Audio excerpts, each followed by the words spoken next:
asalaamaaleykum mbokku internet yi ñu ngi leen di nuyu di leen ziar ci seen chaîne Diamouraye TV ma bëgg nag ngeen abonné bés ci cloche bi bu ko defee émission bu ma defati rek ngeen mën cee jot mën ko seetaan tey nag liñ leen andiloon nekk jàngoro yi infection pulmonaire mu nekk mettit bu tar buy dal ci dënn bi la lépp di xewe wax dëgg yàlla mu ànd ak sëqët bu metti sëqët bu tar boo xamante ni nii dina tere nit mu nelaw day metti itam ànd ak sëqët bu wow mbala bu tooy sëqët bu wow mooy sëqët bi nga xam ne booy sëqët fii day mel ni luy bëgg a toj moom ci loolu la ñu war a waxtaanee tey ci émission infection pulmonaire mu nekk loo xamante ni dafa jar a bàyyi xel bu la dalee daal comme parce que ni mu lay dikkee da lay dikkee comme soj bu demee ba yàgg sëqët bi tar fajuloo ko naanuloo ay garab yoo xamante ni dina ko mën a saafara day dem ba mujj gi dalay sonal def la dënd boo xamante ni booy sëqët dënd bi day aw di riir mu nekk loo xamante ni dafa metti te day wàlle loolu moo ci gën a garaaw day wàlle mu nekk feebar boo xam ne dafa jara bàyyi xel jara moytu mu nekk lu grave feebar buy wàlle moom dafa grave donc mu nekk loo xamante ni nii dafay toucher bépp partie bi nekk ci poumon bi da koy toucher donc day toucher toutes les parties du poumon mu nekk loo xamante ni lépp loo xam ne ci wàllu dënd bi la nekk lépp feebar bi da koy laal ndax foofu la lépp di xewee mu nekk jàngoro joo xamante ni nii jar naa moytu te jar naa farlu yeneen maladie yi nga xamante ni nii moo ci gën a courante mu nekk feebaru bronchite mu nekk tamit poumon ba pneumopathie donc yooyu yëpp dafa jara bàyyi xel ci loolu laa bëggoon ñu waxtaanee tey donc moo tax ma andi émission bi ma ne naa def émission bi bu ko defee dinañ ci mën a am ñu ci mën a jàppale ndax ñu bari xamewuñu ko noonu mu nekk loo xamante ni nii wax dëgg yàlla dafa grave dafa jara bàyyi xel du feebar bu yomb du feebar bu yomba lijjanti donc loolu bu la dalee signes yi nga ko mën a xamee mooy da ngay jékki-jékki dina mel ni comme soj dem ba ci biir soj bi day daal di ëpp soj maanaam fu muy gën a ëppee soj mooy sëqat bi ngay sëqat di nga dem ba sëqat ba boo sëqatee da ngay dégg sa dënn bi ni muy riiree donc yooyu ay signes la yoo xamante ni nii mën na doon infection pulmonaire pour nga mën ko xam nag il faut nga teel a dem ci docteur mu saytu la xool la xam ndax infection pulmonaire nga am wala peut-être grippe nga am parce que grippe tamit day ànd ak moom noonu la mel ñoo bokk même signes yi ñoo bokk même symptômes yi donc pour loolu nit ki mën ko xam du man maa ko mën a xam mais médecin moo ko mën a xam donc c'est à suivre donc da ngay dem ci un médecin mu suivre la donc bindal la ay médicaments léegi su la ko bindalee ay garab maanaam boo ko jëlee te tanewul là il faut nga jéem a delluwaat mu jox la antibiotique bu la bindalee antibiotique nga jël ko normalement dafa war a wér parce que antibiotique moom mooy liy faj infection pulmonaire parce que infection pulmonaire poumon yi ci boppam ñooy infecté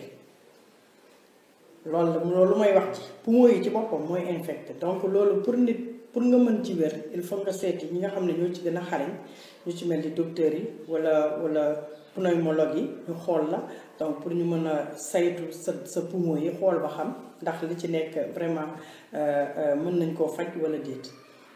wa ilaa bu fekkee xool nañ la tamit jox la antibiotique yi te tanewul laa dañuy obligé defal la rajo boo xamante ni dañu gën a mën a gis li nekk ci poumon yi xam ba xam ndax feebar la wala peut-être leneen la parce que des fois mën na doon lu gën a garaaw li ñu foog donc kenn ñaanu ko yàlla mais loolu yëpp docteurs yi ñoo ko mën a xam du man maa leen ko mën a expliquer mu nekk loo xamante ni dafa jara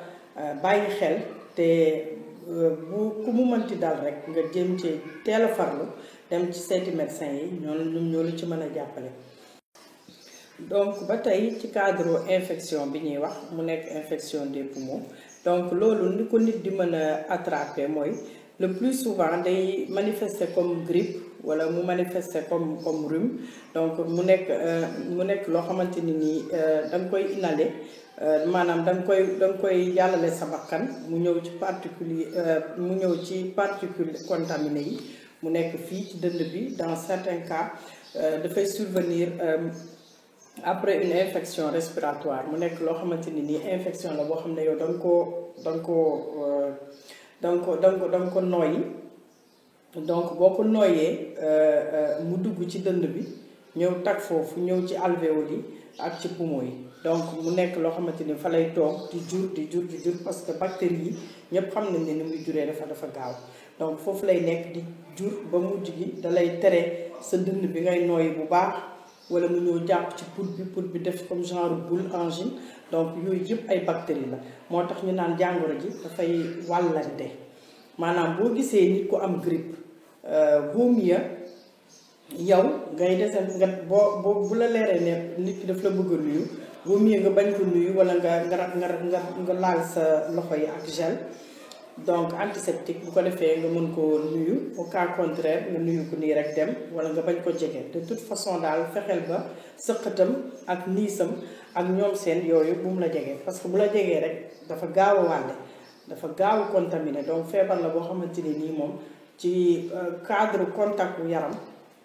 mën na la ko jox wala ci nuyoo wala ci joxante lekk wa ilaa mu lekk dara teg ko nga jël pot boobu naan ci wala nga lekk ci donc yooyu yëpp ci contamination parce que ay microbe la ak ay bactéries yoo xamante ni kenn mënu koo gis mën nañ ko gis seulement ci microscope mais bu dee nii bët ak bët mënu koo gis mu nekk loo xam ne dafa grave dafa jar a bàyyi xel dafa jar a moytu tamit ndax pour ñu mën a améliorer suñu santé il faut yu bari ñu di ko moytu waaw loolu mooy problème mu Sénégal nit ñi duñu moytu boo nee nit ki sax dafa am soj xaaral ma daw ñu ne kii da koy daw fekk soj du dara mais nit ki daw moo xam li tax muy daw parce que bu ko dalee dina ko sonali moo tax pour bañ mu dal la tamit c'est préférable nga moytu bañ di jege nit ki donc mu nekk distance bi ñuy laaj donc yooyu yëpp ci xeetu corona bi la mais ba tey infection pulmonaire bokkut ak corona waaye ba tey dañoo xaw a nuroo ndax jàngoro yu poumon la jàngoro yi grippe la jàngoro yi soj la rhume la donc yooyu yëpp dafa bokk mais bu ci nekk dafay différencier ak moromam léegi nag li ma leen doon wax sànq rek mooy nit ki bu ko sentiree na teel a jóg dem seeti un médecin ndax médecin yi rek ñoo ko ci mën a dimbali loolu dama ci dellu si waat parce que c'est à suivre dafa nekk loo xamante ni nii nit ki moo mën a faj boppam man su ma sentiree ñàkk wér sama yaram damay teel a jóg mais du ma toog ba yi fi ëpp ma doole ma soog cee jóg loolu amul benn sens donc ci loolu laa ne woon nañ ci def émission ñu xool ba xam ci cadre médicament yi tamit dinañ ci ñëw ndax li nga xamante ni nii moom mooy feebar bi antibiotique yi ñu lay jox li ci ëpp amoxicilline lañ lay jox donc amoxicilline am na comprimé am na tamit yoo xamante ni dafa ànd ak sirop donc mën nañ la ko bindal bu ko defee boo ko naanee di nga ci sentir sa yaram infection bi antibiotique bi ñuy wax amoxicilline moom moo koy rey ci cadre poumon yi donc symptômes yi nga xamante ni nii moom la ko am pneumonie am mu nekk symptômes yoo xamante ni nii dafa jar a bàyyi xel mu nekk une fièvre tremblant importante mu nekk loo xam ne ça varie entre 39 et 40 degrés avec des frissons mu nekk loo xamante ni day ànd ak une toux sèche mooy li ma doon wax sànq mooy sëqat boo xamante ni dafay wow donc booy sëqat day mel ni sa fii day toj donc du thorax intense d'un seul côté lors de la toux ou de la respiration mu nekk loo xamante ni dalay dal booy sëqat mu metti trop wala booy nooyi mu nekk signe yoo xam ne dafay jar a bàyyi xel nga dem seeti un médecin donc yooyu dafa nekk loo xamante ni nii vraiment nañ ci gën a bàyyi xel ñu jëm cee teel a jóg wax dëgg yàlla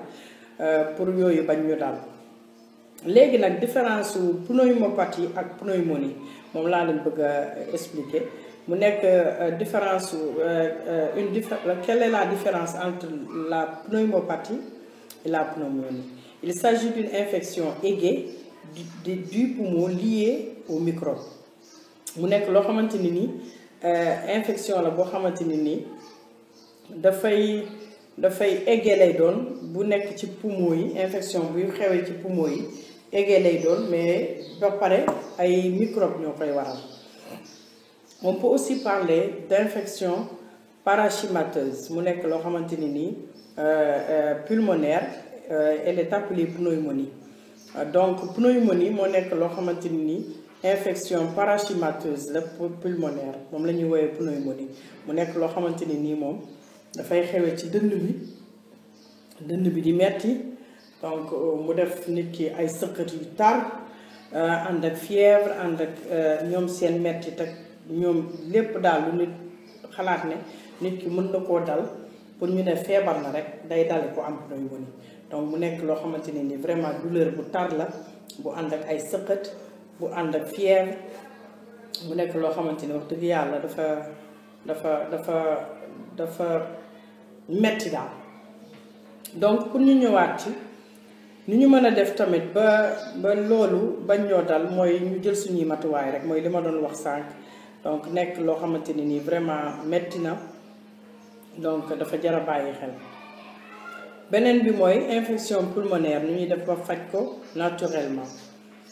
pour ces bronchites certains ont recours au traitement naturel mu nekk loo xamante ni nii le thymian buñ ko jëlee ou bien le lierre wala le géranium l'eucalyptus ou encore la réglisse de thou sous forme externe ou interne huile essentielle